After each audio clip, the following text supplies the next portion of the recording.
Hello நண்பர்களே, நான் வந்து வெல் ப்ராஜெக்டை உங்களுக்கு வீடியோ போடாமலே நான் வந்து கண்டினியூ பண்ணிட்டேன். ஏன்னா டைம் கிடைக்கல. பட் ஆனால் நிறையா ப்ராக்ரஸ் பண்ணிட்டேன். ஸோ லாஸ்ட் டைம் வந்து இந்த ஒரு ஒயிட் பைப் மட்டும்தான் இருந்தது. இப்போ வந்து என்னென்னா, ஆக்சுவலாக தண்ணி வெளியில் எடுக்கிறதுக்கு வந்து செகண்டரி பைப் இதுதான் வந்து நான் டீட்டெயில்ஸ் கொடுக்குறேன் கொஞ்ச நேரத்தில். இந்த பைப்லேருந்து தான் வந்து மேலே இதர் மோட்டர் இல்லை ஹேண்ட் பம்ப் கனெக்ட் பண்ணி நம்ம தண்ணி எடுக்கலாம். ஸோ என்னென்னா, இந்த ஒரு பைப்போட லென்த் வந்து 5 feet. ஸோ இதுதான் இந்த ஒரு பைப்போட லென்த் வந்து 5 feet. ஸோ உள்ளே வந்து ஆல்ரெடி 3 பைப் இருக்குது. ஸோ டோட்டல் 15 feet உள்ளே இருக்குது. இந்த வெளியில் இருக்கிற பைப்பு சேர்த்தா. ஸோ இன்னொரு பைப் போட்டால் 20 feet. ஸோ ஃபஸ்ட்டு பைப் வந்து அது பேர் வந்து வெல் பாயிண்ட் அப்படின்வாங்க, ஃபஸ்ட்டு பைப்பு. ஏன்னா அது வந்து ஷார்ப் எண்டாக இருக்கும். இன்னொன்று வந்து பெர்ஃபரேஷன்ஸ் இருக்கும். ஸோ அது செமி பெர்மியபிள் மெம்பர். அது என்ன பண்ணும் அப்படின்னா, அது ஃபில்ட்ரேஷன் பண்ணி தண்ணியை வந்து விடும். ஸோ தட் ஜங்கெல்லாம் இல்லாமல் இருக்கிறதுக்கு.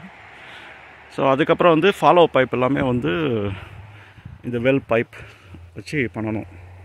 அதுனா வெல் பைப் ஏன் சாதாரண பைப் போடக்கூடாது அப்படின்ற ஒரு கேள்வி உங்கள் மனதில் எழும். நியாயமான கேள்வி தான். சாதாரணமான பைப் வந்து என்னென்னா, ஹார்ட் அண்ட் ஸ்டீலில் பண்ணியிருக்கிறது சான்ஸ் கம்மி. ஸோ வெல் பைப் வந்து இட்ஸ் மென் ஃபார் திஸ். ஏன்னா அதுக்கு நான் எக்ஸ்ப்ளனேஷன் சொல்கிறேன் ஏன் அதுன்னு. இன்னொன்று வந்து 2 பைப்புக்கும் ஜாயின் பண்ணுறது வந்து இது வந்து வெல் பைப் கனெக்டர். இது வந்து ஸ்பெஷல் கனெக்டர் இது. ஸோ இதுவும் இந்த கப்ளிங் இந்த நம்ம ஹோம் டிப்போவில் கிடைக்கிற கப்ளிங்கும் கொஞ்சம் டிஃப்ரென்ஸ். என்னென்னா, இதில் த்ரெட்ஸ் வந்து கொஞ்சம் கீழே ஆரம்பிக்கும். மேலே வந்து ஹார்ட் அண்ட் ஸ்டீல். ஏன்னா நம்ம வந்து அதை அடிக்கிறதுக்கு இதர் ஹேமர் வச்சு அடிக்கலாம், இல்லை ஒரு டூல் வச்சு அடிக்கலாம். நான் காமிக்கிறேன் எப்படி அடிக்கிறதுன்னு. ஸோ இதுதான் அந்த டூல். இது வந்து ஆல்மோஸ்ட் லைக் தூக்கத்தே கஷ்டமாக இருக்குது.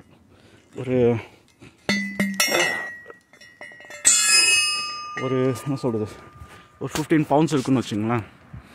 ஸோ ஐடியா வந்து என்னென்னா, பைப்பை உள்ளே போட்டுட்டு இதை வந்து நீங்கள் இப்படி ஏற்றி இப்படி அடிச்சுக்கிட்டே இருக்கணும். ஸோ அடிக்க அது வந்து 1 millimeter 2 millimeter அந்த மாதிரி போயிட்டே இருக்கும். இதை எக்ஸ்பெக்ட் பண்ணுன்னா மிஷின் வச்சு பண்ணலாம். ஆனால் அந்த காஸ்ட்டெல்லாம் ரெடியூஸ் பண்ணுறதுக்கு தானே நம்ம இறங்குறோம்.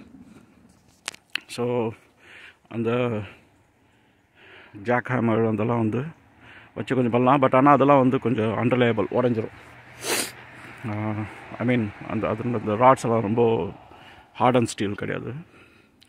ஸோ இப்போ இந்த அடித்து நான் உள்ளே கொண்டு போயிட்டேன். ஸோ இப்போ என்னென்னா, இப்போ இதை எடுத்துடலாம். இன்னும் நான் வந்து யோசிச்சுட்ருக்கேன். ஸோ இந்த பைப் இறக்கிட்டு நம்ம முடிச்சிடலாமா, இல்லை இதையும் இறக்கணுமா அப்படின்றது தான் இப்போ டயலாமில் உட்காந்துருக்கேன். ஏன்னா குட் நியூஸ் வந்து என்னென்னா, இந்த பைப்லேயே வந்து தண்ணி வந்து சூப்பராக மேலே வந்துச்சு.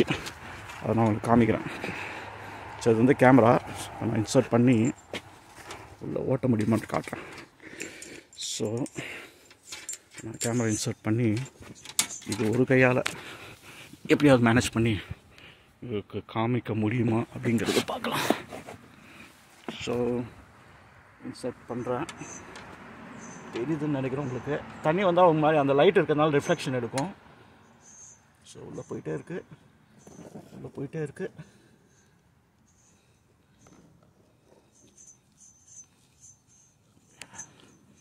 ஓகே, உள்ளே போகுது.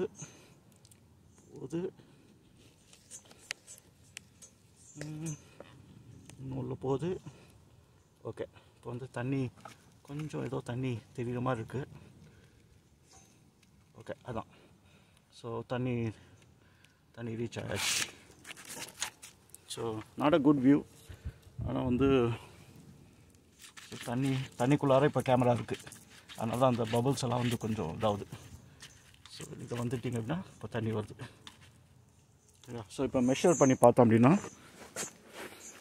இப்போ நான் எடுக்கிறேன் இந்த ஒயரை. ஸோ இந்த பாயிண்ட்லேருந்து இந்த பாயிண்ட், ஸோ அந்த டெப்த்தில் வந்து இப்போது தண்ணி வந்து இருக்குது. So super. ஸோ அதனால் வந்து என்னென்னா அதான் டேலமில் இருக்கேன். ஸோ தண்ணி இவ்வளோ மேலே இருக்கும்போது இன்னொரு பைப்பை இறக்கணுமா அப்படின்னு இருக்கேன். பட் ஆனால் அகெயின் இது வந்து கொஞ்சம் சம்மர் போயிட்டு இப்போ வின்டர் வருது. ஸோ இன்னொன்று இறக்கிட்டால் சம்மர்லேயும் பிரச்சனை இருக்காதுன்னு எனக்கு தோணுது. ஏன்னா வாட்டர் டேபிள் வந்து கொஞ்சம் இறங்கிடும். ஆனால் இது ஃபிசிக்கலி மேனுவல் ஒர்க். ஒவ்வொரு அடியும் வந்து ரொம்ப கஷ்டமாக தான் இருக்குது. பட் ஏன் கஷ்டம், நானே என்னை மனசாத்திக்கிறதுக்கு இப்போ ட்ரிஷா தமன்னாலாம் பார்த்திங்கன்னா வாழ்க்கையில் ரொம்ப கஷ்டப்பட்டு தான் மேலே வந்தாங்க.